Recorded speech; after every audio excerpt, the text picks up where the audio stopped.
January 5, 1943 began quietly in the waters south of Guadalcanal. The morning air was heavy and still, the kind that carried sound across the sea.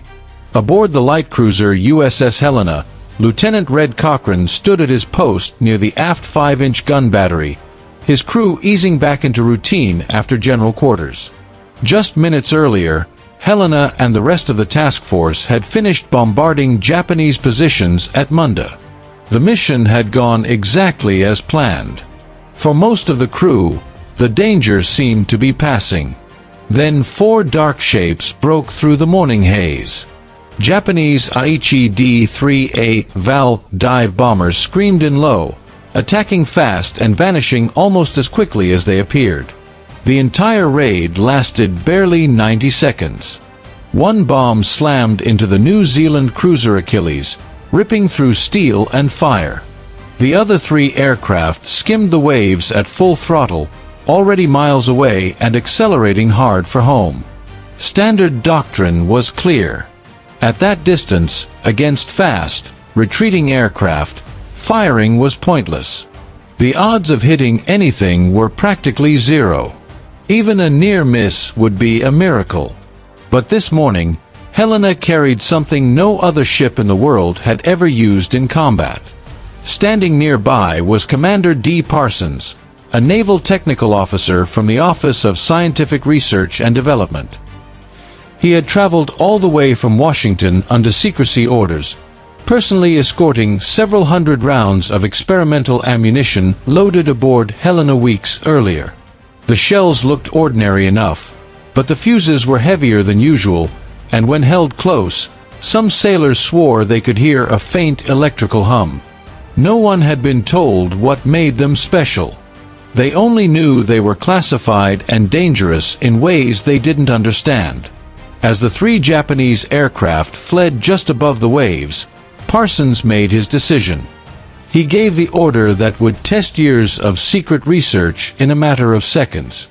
Lieutenant Cochran's crew loaded the experimental shells and opened fire. The first salvo missed completely. The second came closer, passing near the trailing aircraft but still wide by dozens of feet. Then something happened that every man on deck would remember for the rest of his life. One shell detonated in midair. Not on impact. Not on a timer. It exploded roughly 30 feet from the aircraft. The blast wave and shrapnel tore through the valve's tail and wing. The bomber flipped inverted, slammed into the sea at 200 miles per hour, and disintegrated instantly. Silence followed. Then disbelief. They had just destroyed an aircraft without hitting it. No one aboard Helena understood how it had happened, but they had just witnessed the first combat kill by a proximity fuse. In that instant, naval warfare changed forever. The problem that proximity fuses solved had haunted the U.S. Navy since the first bombs fell on Pearl Harbor.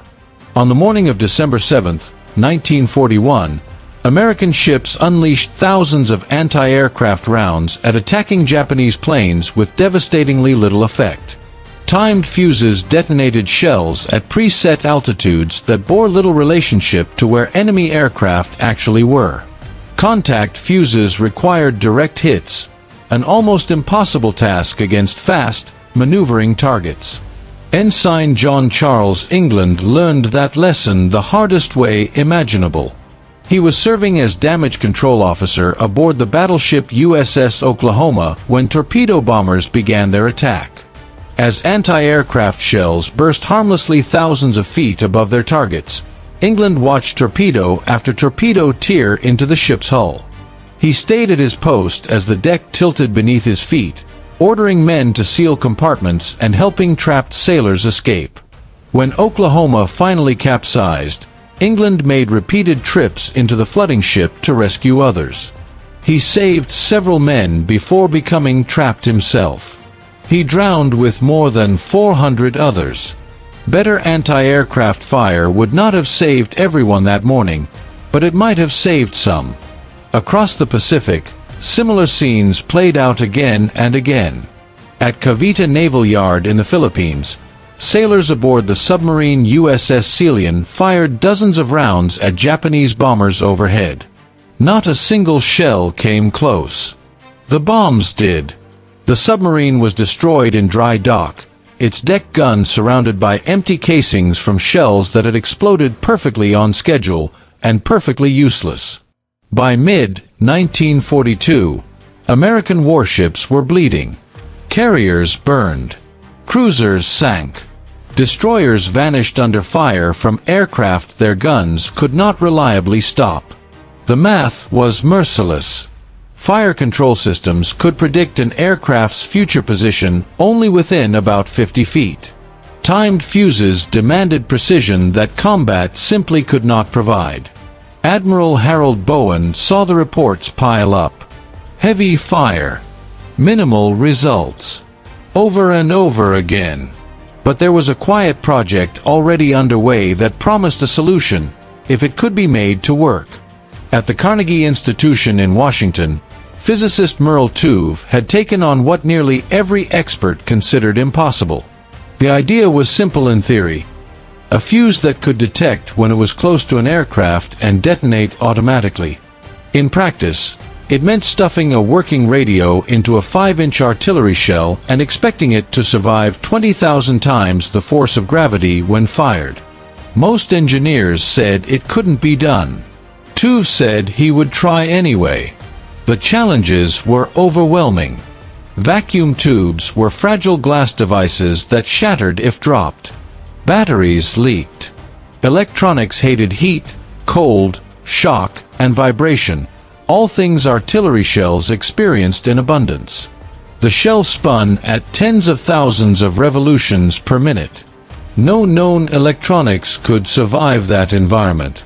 So Tuve's team built new ones. They redesigned vacuum tubes from the ground up, making them smaller, stronger, and shock-resistant. They developed reserve batteries that activated only after firing. They turned the brass nose of the shell itself into a radio antenna. Every solution solved one problem and created another, but slowly, painfully, the fuse began to work. Factories across America became part of the effort. Women assembled tiny components under magnifying glasses, soldering circuits smaller than a silver dollar, unaware of what they were building. Armed guards watched over them. Secrecy was absolute. Even families were kept in the dark. By late 1942, the Navy had enough working fuses to test them. The results were staggering. During drone trials, gunners destroyed maneuvering targets with near-perfect accuracy. One shot. One kill. The Navy canceled further testing and rushed the fuses into combat. That rush led directly to USS Helena on that January morning in 1943. After the first kill, Parsons wasted no time. He recommended immediate use of the new ammunition across the fleet. Within weeks, other ships followed. When Japanese torpedo bombers attacked Enterprise in February, proximity-fused shells tore them apart at distances previously thought unreachable. By 1945, the fuse became the last line of defense against kamikaze attacks. Ships equipped with it survived at dramatically higher rates. During the Okinawa campaign, destroyers like USS Hugh W. Hadley fought off overwhelming assaults that would have been suicide without proximity bursts detonating aircraft before impact. The weapon didn't just save ships. It reshaped the battlefield on land as well.